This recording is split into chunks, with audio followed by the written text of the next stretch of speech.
មួយជីវិតនេះរបស់មនុស្សនៅទីបញ្ចប់មកដើម្បីធ្វើអ្វីអ្នកវិទ្យាសាស្ត្រទាំងនោះសុទ្ធតែមានជំនឿសាសនានេះធ្វើឲ្យខ្ញុំបំផុសគំនិតដកធំពេលខ្ញុំនៅទីបេខ្ញុំចាប់អារម្មណ៍ជាខ្លាំងហើយនិយាយថាគឺបែបនេះសោះឈីកុងគ្មានសញ្ជាតិទេខ្ញុំមានអារម្មណ៍ថាវានាំខ្ញុំទៅរកអ្វីដែលត្រូវនិងល្អ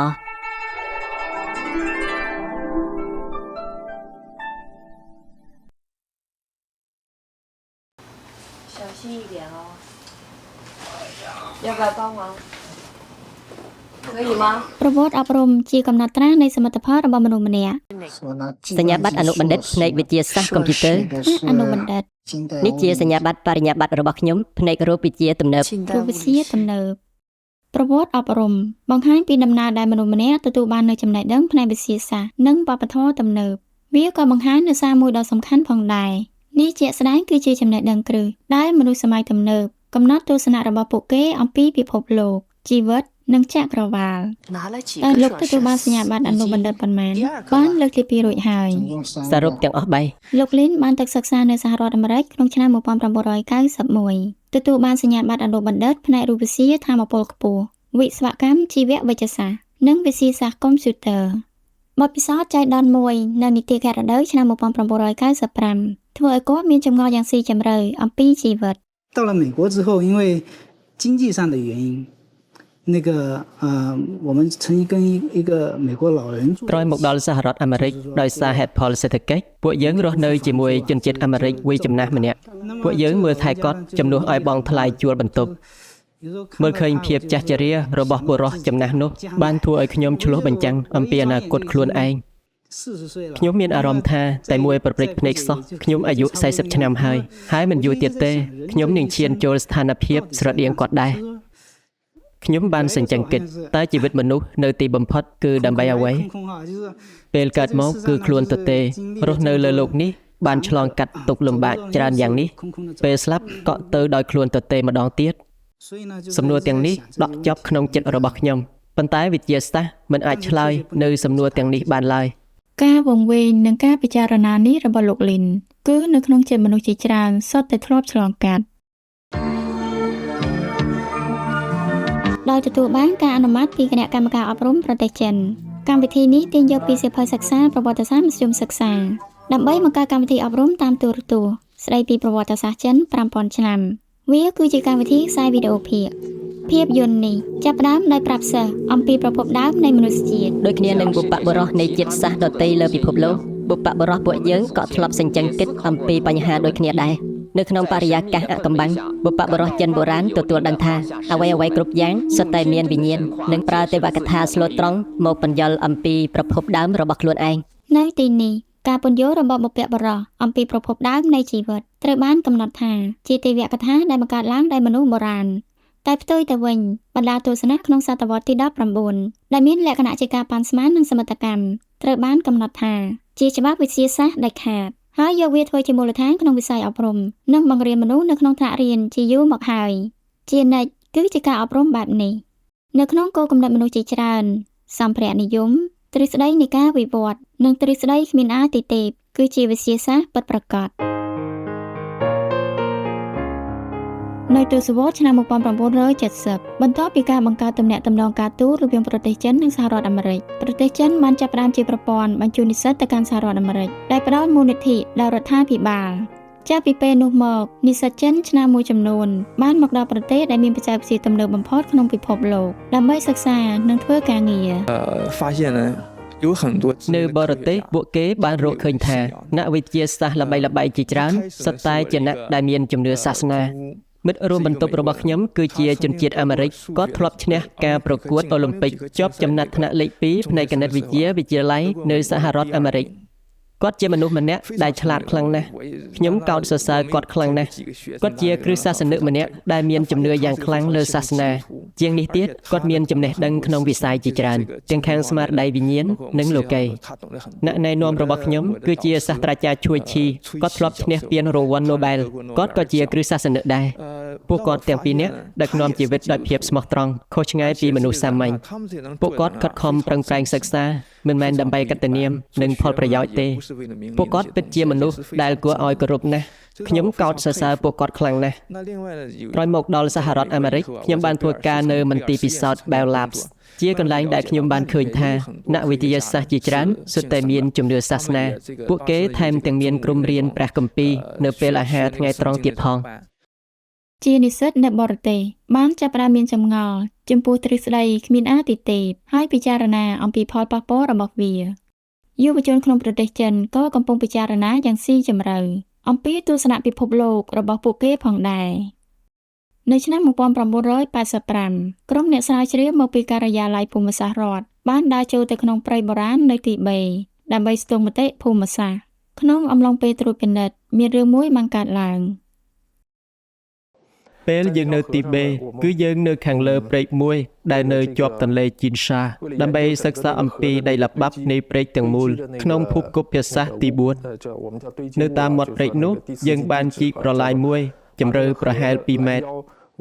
នៅខាងក្នុងលេនដ្ឋានស្រីជ្រាវនេះភារកិច្ចរបស់យើងគឺពិពណ៌នាលម្អិតអំពីលក្ខណៈនៃស្រទាប់នីមួយៗដូចជាភាគល្អិតរបស់វាខ្សាច់របស់វាថ្មរបស់វារួមបញ្ចូលប្រការផ្សេងៗរបស់វាហើយប្រមូលគំរូវាគួរឲ្យចាប់អារម្មណ៍ណាស់ខ្ញុំចងចាំយ៉ាងច្បាស់ថានៅក្នុងស្រទាប់មួយនោះយើងបានរកឃើញអ្វីមួយដែលស្រដៀងនឹងប៊ូតុងដែកពេលនោះយើងក៏ពិភាក្សាគ្នាថាតើយើងគួរកត់ត្រាវាឬអត់ប្រសិនយើងកត់ត្រាខ្ញុំប្រកាសថាគ្មាននរណាម្នាក់អាចបញ្យល់អំពីវាបានទេព្រោះវាមើលទៅដូចប៊ូតុងដែកខ្លាំងណាស់ដូចជាប៊ូតុងលង្ហិន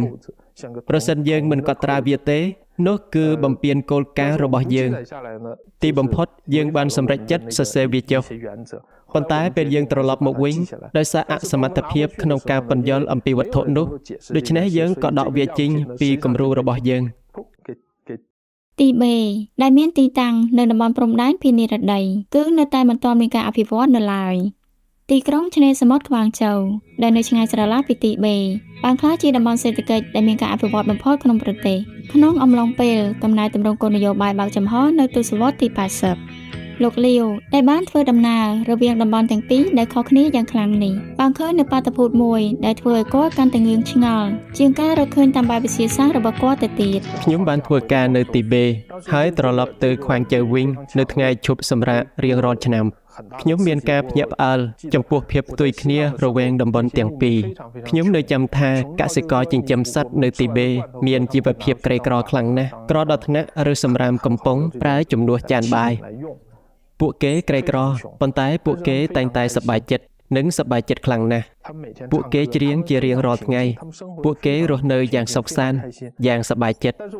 ផ្ទុយមកវិញមិត្តភ័ក្តិមួយចំនួនរបស់ខ្ញុំដែលនៅខ្វាងជើគឺជាអ្នកមានខ្លាំងណាស់ពួកគេមានក្រុមហ៊ុនធំនិងធ្វើអាជីវកម្មចម្លែកផ្សេងទៀតអ្នកខ្លះរកបានលុយច្រើនណាស់ស្នាក់នៅសន្តាគារលំដាប់ផ្កាយ5រយៈពេលយូរប៉ុន្តែពួកគេមិនសូវមានការសប្បាយចិត្តពួកគេមិនច្បាស់អំពីគោលបំណងនៃជីវិតរបស់ពួកគេគឺជាអ្វីប្រៀបធៀបករណីពីរផ្ទុយគ្នាស្រឡះនេះខ្ញុំឈានដល់ការសន្និដ្ឋានមួយដោយសារពួកគេសុទ្ធតែបានទទួលការបង្រៀនអំពីទ្រឹស្ដីគ្មានអាទិទេពដែលសម្ភារៈនិយមគឺជាអ្នកកំណត់សតិស្មារតីខ្ញុំចាប់ផ្ដើមមានសំណួរថាតើសម្ភារៈពិតជាកំណត់សតិស្មារតីឬទសវត្សរ៍80ធ្លាប់ត្រូវបានសង្គមវិទូហៅថាជាសម័យកាលនៃការផ្ទុះចំណេះដឹងអំពីអាថ៌កំបាំងនៃថាសហោះរហូតដល់អាថ៌កំបាំងមិនទាន់ពន្យល់បាននៃអរិយធម៌បុរាណពីការសិក្សារបស់លោកខាងលិចអំពីបាតុភូតចិត្តស្លាប់រហូតដល់ការកើនឡើងនៃភាពពេញនិយមជិះកង់ក្នុងប្រទេសចិនបាតុភូតនឹងការរកឃើញដែលមនុស្សជាច្រើនមិនធ្លាប់ឮពីមុនមកហាក់បីដូចជាស្រាប់តែបានលេចឡើងក្នុងពេលតែមួយយប់នៅចំពោះមុខប្រទេសនេះដែលបានបាត់ទ្វារអស់រយៈពេល30ឆ្នាំមកហើយនេះជំរុញឲ្យមានការពិចារណាយ៉ាងជ្រាលជ្រៅខ្ញុំពិតជាចូលចិត្តអានអំពីថាសហោះការស្រាវជ្រាវវិទ្យាសាស្ត្រនិងទស្សនវិស័យវិទ្យាសាស្ត្រពេញនិយមជាច្រើនទៀតខ្ញុំតែងតែងឿងឆ្ងល់ថាតើគោលបំណងនៃការធ្វើជាមនុស្សគឺជាអ្វីតើគោលបំណងនៃការធ្វើជាមនុស្សគឺដើម្បីធ្វើអ្វីតើយើងនឹងទៅទីណាក្រោយពេលស្លាប់តើយើងបានវិវត្តមកពីសត្វស្វាឬតើមនុស្សមានវិញ្ញាណដើមឬអត់មានព្រលឹងឬអត់តើនៅមានជាតិក្រោយឬអត់អ្វីរសាត់ដូចផ្សែងពពកកន្លងភ្នែកវងវែងជាប់ចិត្តមនុស្សសាមញ្ញមេឃដីធំធេងហេតុអ្វីបានកើតមកធ្វើឲ្យជាប់គាំងប្រាជ្ញារបស់សត្វលោក នេះជាកំណាព្យដែលមានចំណងជើងថាមហាធម៌បំបែកវង្វេងនិពន្ធដោយលោកលីហុងជឺនៅថ្ងៃទី27 ខែមករា ឆ្នាំ 1995 សៀវភៅនេះបានបោះពុម្ពផ្សាយមួយខែមុនដោយគ្រឹះស្ថានបោះពុម្ពផ្សាយវិទ្យុនិងទូរទស្សន៍ចិនហើយមិនយូរប៉ុន្មានវាបានផ្សព្វផ្សាយពីចិនដីគោកទៅដល់អន្តរជាតិដោយនាំមកនូវការភ្ញាក់ផ្អើលដែលមិននឹកស្មានដល់មនុស្សដែលមានទំនោរលើការឆ្លុះបញ្ចាំងទាំងនេះឪពុកម្ដាយខ្ញុំបានស្នើឪពុកម្ដាយក្មេករបស់ខ្ញុំឲ្យយកសៀវភៅមួយក្បាលមកឲ្យខ្ញុំពេលពួកគាត់មកលេងខ្ញុំនៅអាមេរិកទំព័រដំបូងគឺជាសន្តរកថាខ្ញុំបានអានពីដើមរហូតដល់ចប់ហើយក៏ទទួលដឹងនៅអារម្មណ៍រំភើបរីករាយម្យ៉ាងដែលពិពណ៌នាមិនត្រូវគឺមានអារម្មណ៍ថារាងកាយទាំងមូលរំជួលហាក់បីដូចជាខ្ញុំកំពុងជួបនៅរបស់ម្យ៉ាងដ៏ធំនិងដ៏សំខាន់បំផុតខ្ញុំមិនដឹងថាខ្ញុំយល់ដល់កម្រិតណាទេនៅពេលនោះប៉ុន្តែខ្ញុំមានអារម្មណ៍ថាខ្ញុំចង់បានវាខ្លាំងណាស់ហាក់បីដូចជាសៀវភៅនេះគឺជាអ្វីមួយដែលខ្ញុំកំពុងស្វែងរកអស់រយៈពេលជាច្រើនឆ្នាំមកនេះភ្លាមបន្ទាប់ពីបញ្ចប់ថ្នាក់ចុងក្រោយរបស់គាត់នៅទីក្រុងខ្វាងជូវលោកលីហុងជឺត្រូវបានអញ្ជើញឲ្យចាប់ផ្ដើមបង្រៀនហ្វាឡុនកុងនៅបរទេស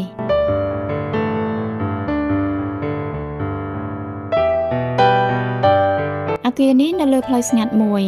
នៅកណ្ដាលទីក្រុងប៉ារីសគឺជាការិយាល័យកិច្ចការវប្បធម៌នៃស្ថានទូតចិនប្រចាំប្រទេសបារាំងថ្ងៃទី13 ខែមីនា ឆ្នាំ 1995លោកលីហុងជឺត្រូវបានអញ្ជើញដល់ស្ថានទូតឲ្យបង្រៀនកុងសម្ដែងធម៌របស់គាត់នៅបរទេសជាលើកដំបូងនៅទីនេះអ្នកចូលរួមភាគច្រើនមកពីការិយាល័យរបស់ពួកគេរួមទាំងបុគ្គលិករបស់ពួកគេផងដែរពួកគេទាំងអស់គ្នាសប្បាយចិត្តនិងគោរពលោកគ្រូលីជាខ្លាំង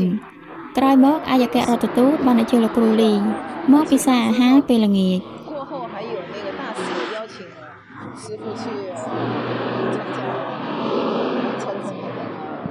គណៈពេលថ្នាក់បង្រៀនធម៌របស់លោកលីនៅប្រទេសបារាំងជិតបញ្ចប់គាត់ស្រាប់តែបានទទួលការអញ្ជើញពីទីក្រុង Rosenberg ដែលជាទីក្រុងធំទី2របស់ប្រទេសស៊ុយអែតនៅរដូវក្តៅឆ្នាំ 1994 ខ្ញុំបានជិះយន្តហោះពីទីក្រុងប៉េកាំងទៅខេត្តជីណានដើម្បីចូលរៀនថ្នាក់របស់គាត់វាជាពេលវេលាវិស្មកររបស់ខ្ញុំពីផ្ទះរបស់ខ្ញុំក្នុងប្រទេសស៊ុយអែតក្រោយបានចូលរៀនថ្នាក់របស់គាត់រួចខ្ញុំមានអារម្មណ៍ថាគោលសិលធម៌ដែលលោកគ្រូបង្រៀនគឺពិតជាពិសេសណាស់វាគឺជាអ្វីដែលខ្ញុំស្វែងរកអស់ជាច្រើនឆ្នាំមកហើយពេលត្រឡប់មកដល់ផ្ទះវិញភ្លាមខ្ញុំក៏ចាប់ផ្ដើមហាត់លំហាត់ទៅខ្លួនឯងពេលនោះខ្ញុំមានអារម្មណ៍ដ៏ជ្រាលជ្រៅខ្ញុំមានអារម្មណ៍ថានេះគឺជាការបួសហាត់ដ៏មានអត្ថប្រយោជន៍ការបួសហាត់នេះគ្មានសញ្ជាតិទេជនជាតិស៊ុយអែតជាច្រើនជាមនុស្សដែលមានចិត្តចរិតល្អដូច្នេះខ្ញុំគិតថាជនបរទេសដែលមិនមែនជាជនជាតិចិនក៏គួរតែអាចទទួលបានអត្ថប្រយោជន៍ពីការបួសហាត់នេះដែរក្រោយមកខ្ញុំបានឮថាលោកគ្រូទៅដល់ប៉ារីសហើយប្តីខ្ញុំក៏ទទួលលោកគ្រូមកប្រទេសស៊ុយអែតដោយសារពេលនោះពេលវេលាខ្លីពេកចិត្តរបស់ខ្ញុំមិនទាន់ត្រៀមរួចរាល់ពេលនោះក្នុងតំបន់របស់យើងសុទ្ធតែមិនដឹងជីកុងគឺជាអ្វីខ្ញុំមិនប្រកាសថាត្រូវបកប្រែឈ្មោះនេះដោយរបៀបណាត្រូវនិយាយអ្វីខ្ញុំពិតជាភ័យណាស់ក្នុងរយៈពេលដ៏ខ្លីនៅក្នុងប្រទេសចិនមានសិស្សជាច្រើនបានចូលរួមថ្នាក់រៀនប៉ុន្តែនៅទីនេះខ្ញុំមិនប្រកាសថានឹងមានសិស្សប៉ុន្មាននាក់មករៀននោះទេពេលខ្ញុំទូរស័ព្ទទៅលោកគ្រូប្រាប់ថាកំតានទាំងអីគេញ៉ាំបានស្កប់ស្កល់មិនអីទេខ្ញុំនឹងទៅបង្រៀនទោះបីមានតែមនុស្សម្នាក់ចង់រៀនក៏ដោយអ្នកទៅគេញឲ្យល្អទៅពិតជាគួរឲ្យភ្ញាក់ផ្អើលណាស់មនុស្សជាច្រើនបានបង្ហាញខ្លួននៅក្នុងថ្នាក់ហើយអ្នកចូលរួមទាំងអស់សុទ្ធតែជាជនជាតិស្បែកសការបង្រៀនហ្វាឡុងកុងរយៈពេល7ថ្ងៃនៅទីក្រុង Rosenberg ប្រទេសស៊ុយអែតឆ្លងកាត់ដោយការបកប្រែនិងការពិការដៃខ្ញុំមានអារម្មណ៍ថាអំណាចនៃក្តីមេត្តានោះគឺកក់ក្ដៅខ្លាំងណាស់គ្មានគំនិតមិនល្អណាមួយក្នុងក្បាលរបស់ខ្ញុំទេវាពិបាកក្នុងការបញ្យល់អំពីអារម្មណ៍នោះមិនដឹងថាមានពាក្យអ្វីអាចយកមកពិពណ៌នាអំពីអារម្មណ៍នោះបានទេប៉ុន្តែខ្ញុំមានអារម្មណ៍ថាកក់ក្ដៅខ្លាំងណាស់ល្អខ្លាំងណាស់ខ្ញុំមានអារម្មណ៍ថាគ្រប់យ៉ាងគឺគួរតែជាបែបនេះអគារដ៏សាមញ្ញនេះជាកន្លែងដែលលោកលីបានបើកថ្នាក់បង្រៀនធម៌នៅប្រទេសស៊ុយអែតនៅពេលបញ្ចប់ថ្នាក់បង្រៀន7ថ្ងៃសិក្ខាកាមទាំងអស់នឹងលោកលីបានថតរូបដែលមិនអាចបំភ្លេចបាននៅទីនេះ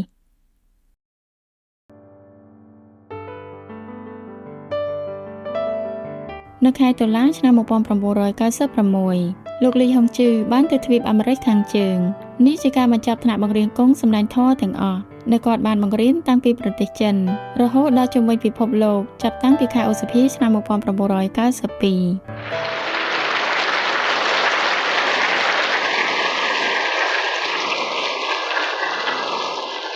នៅថ្ងៃទី12ខែតុលានៅមជ្ឈមណ្ឌលវប្បធម៌និងអប់រំចិនទីក្រុង Houston ក្នុងរដ្ឋ Texas រដ្ឋាភិបាលទីក្រុងបានផ្តល់រង្វាន់ជាពលរដ្ឋកិត្តិយសនិងជាអាយករដ្ឋទូតសុឆន្ទៈរបស់ទីក្រុង Houston និងយកថ្ងៃនេះកំណត់ជាថ្ងៃលីហុងជឺរបស់ទីក្រុង Houston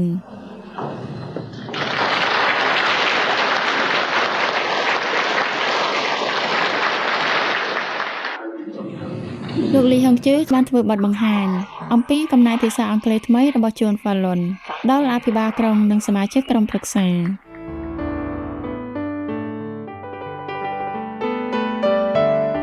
នៅក្នុងការសម្ដែងធម៌ក្រោយមករបស់គាត់លោកលីហុងជឺបានប្រាប់សិស្សរបស់គាត់ថាគាត់បានរួមបញ្ចូលគ្រប់យ៉ាងទៅក្នុងសៀវភៅជួនហ្វាឡុននេះដរាបណាមនុស្សម្នាក់មករៀនគង់រៀនធម៌នៃពិតប្រាកដសៀវភៅនេះក៏អាចណែនាំគាត់បួសហាត់ថ្កើងឡើងពាក្យរបស់លោកលីត្រូវបានផ្ទៀងផ្ទាត់តាមរយៈបទពិសោធន៍ផ្ទាល់របស់អ្នកបួសហាត់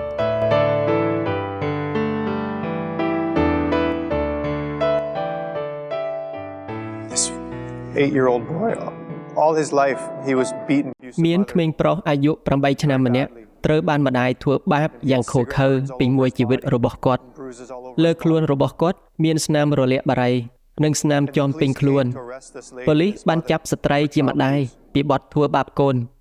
ប៉ូលីសស្រីម្នាក់អបក្មេងប្រុសនេះដោយថ្នមរៀបចំនាំក្មេងប្រុសចេញពីម្ដាយដកឃោរឃៅរបស់គាត់ពេលប៉ូលីសកំពុងចាប់ដាក់ខ្នោះម្ដាយ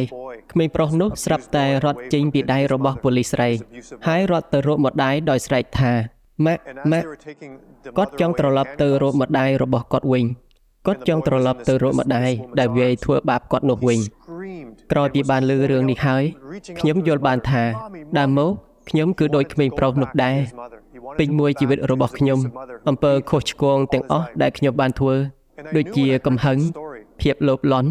សម្រស់តណ្ហារបស់ខ្ញុំតែងតែធ្វើបាបខ្ញុំរហូតមករបៀបរស់នៅបែបអវិជ្ជមាននេះមានអំណាចសែនខ្លាំងធំទោះបីខ្ញុំចង់ធ្វើល្អក៏ដោយប៉ុន្តែអំណាចនេះតែងតែទាញខ្ញុំទៅទិសដៅខុសវាតែងតែជំរុញឲ្យខ្ញុំធ្វើរឿងអាក្រក់ទល់តែពេលខ្ញុំចាប់ផ្ដើមបួសហាត់ Falun Gong ពេលខ្ញុំចាប់ផ្ដើមអានជួន Falun ទើបខ្ញុំយល់បានថាខ្ញុំខ្វះការគ្រប់គ្រងខ្លួនឯងប៉ុណ្ណាក្នុងរយៈពេលតិចជាង1ខែ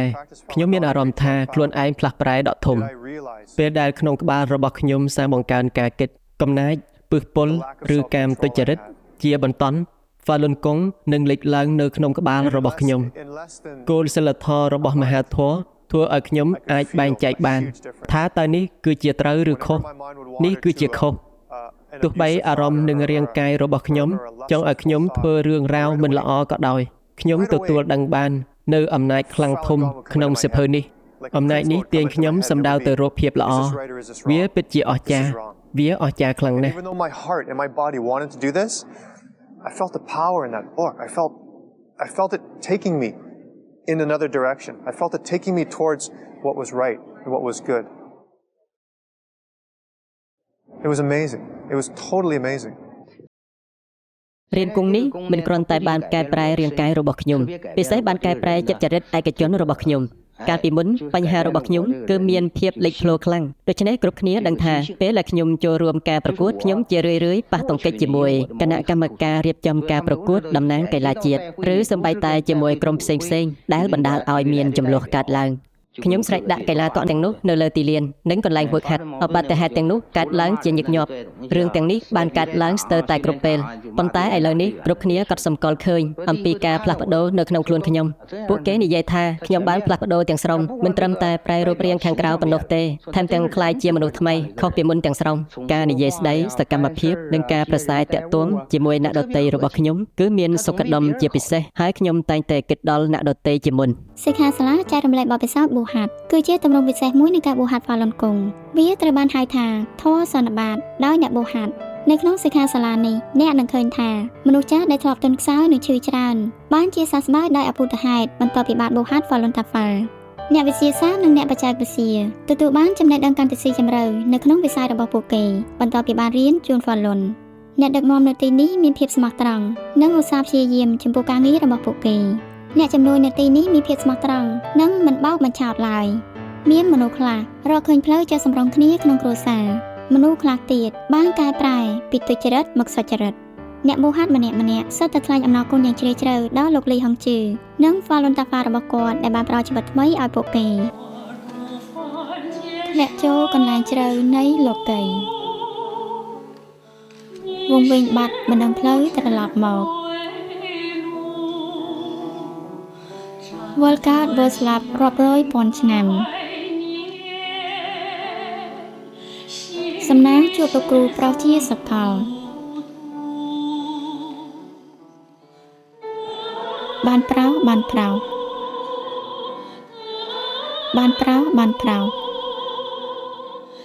កុំឲ្យខកខានឱកាសម្ដងទៀត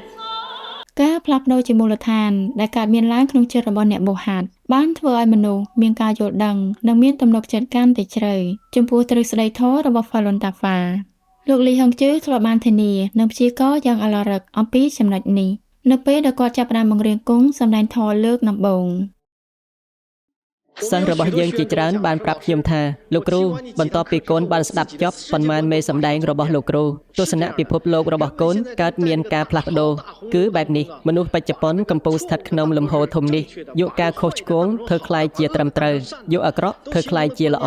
យកកំណែធ្វើคล้ายជាករុណាវាបានคล้ายជាគោលគំនិតទូទៅមួយសម្រាប់មនុស្សសុទ្ធតែស្ថិតក្នុងលំហូរនេះពេលដែលមនុស្សកំពុងប្រកាន់យកចំណងបែបនេះប៉ុន្តែខ្ញុំភ្លាមបានសម្ដែងប្រកាសដែលខុសគ្នាទាំងស្រុងពីគោលគំនិតរបស់ពួកគាត់នេះគឺខ្ញុំមានគោលបំណងគឺដើម្បីឲ្យមនុស្សគ្រប់រូបដែលកំពុងនៅក្នុងសម័យកាលប្រវត្តិសាស្ត្របែបនេះដែលស្ថិតក្នុងបរិយាកាសដែលចិត្តមនុស្សសាមញ្ញដកស្មុគស្មាញនេះអាចទទួលបានសុចរិតធម៌អាចទទួលបានការលើកកម្ពស់ពិតប្រាកដនិងអាចទទួលបានការបួសហាត់ពិតប្រាកដលោកអ្នកទោះបីមិនបួសហាត់លោកអ្នកចាក់ចេញពីថ្នាក់នេះតទៅលោកអ្នកក៏នឹងធ្វើជាមនុស្សល្អម្នាក់ខ្ញុំជឿជាក់ថានឹងបែបនេះចូលចាក់ចេញពីភាពវង្វេងនិងគោលគំនិតខុសឆ្គងអំពីជីវិតនោះមនុស្សនឹងរកឃើញនៅរាងកាយសុខភាពល្អនិងសន្តិភាពក្នុងចិត្តមានសិក្ខាកាមខ្លះនិយាយថា Falun Dafa បានបំភ្លឺចិត្តរបស់ពួកគេមនុស្សជាច្រើនទៀតនិយាយថាទីបំផុតពួកគេបានរកឃើញដីបរិសុទ្ធពិតប្រាកដរួចហើយ